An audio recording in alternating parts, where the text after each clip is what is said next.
Hello, my name is Thomas and today I'm going to show you how we can use Data Rover to collect data from the GitHub Rails project and combine it with Stack Overflow questions about Ruby on Rails. So here you see Data Rover's main page, which is my mission overview. I have already created a project for Rails and let's have a look at that. And a project is basically, or a mission is basically a collection of explorers. So here I have the available explorers, could do a search, but I've already added one for GitHub commits.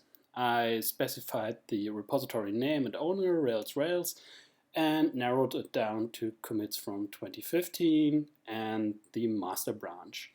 So what happens in the background is that each explorer queries the respective API and gets results back in form of JSON documents. Here we see a sample of such a response, and as we already can see, there's a lot of clutter, which is probably not interesting for any analysis we want to do. So we can decide how this structure here is going to be mapped to a data schema later on. So this happens through the mappings here on the right. As I said, I've already prepared something. Let's have a look. And what happens is that we create a GitHub commit object, which is linked to user, branch, file changes, and commits.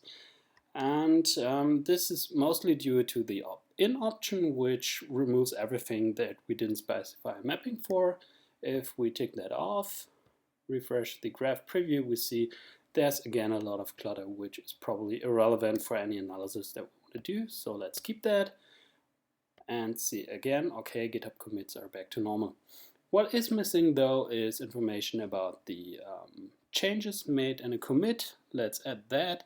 Here we have stats additions, add that to our data, and it has to be moved to the main object. And if we look at the preview again, we see, okay, additions is now part of a commit.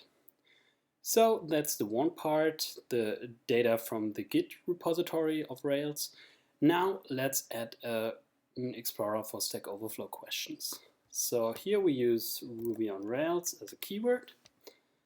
And again, the Stack Overflow API returns JSON objects. Here we again see a lot of clutter, which is probably not very helpful to us. We already created a mapping as a template, which we can use. It will ignore lots of stuff, such as here where this answer got migrated from, and so on and so forth.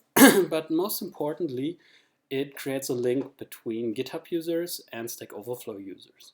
It uses the display name property, which is here for reply to user, for example. But as this is a regular expression, it will match every attribute that is called display name.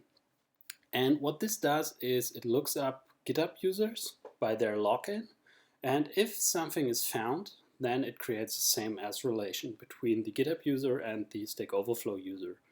It doesn't perform any inserts, so if we don't find a GitHub user, then none is created and the relation is not created as well.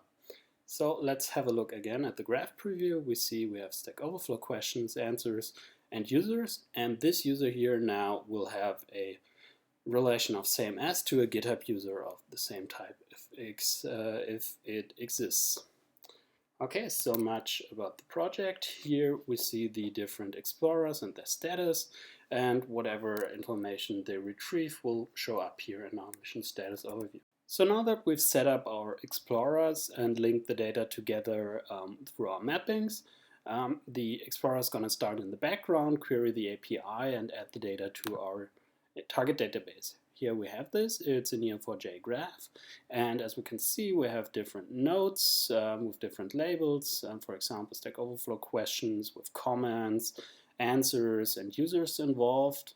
But most importantly, we also have a variety of same as links between Stack Overflow users and GitHub users. For example, here, DHH, probably David Heinemeier Hansen, and a lot of other matches. In total, 2,320 of the roughly 3,000 GitHub users could be matched to a Stack Overflow user. So we have a really comprehensive data set that we can now use for our initial analysis that we wanted to do in the first place.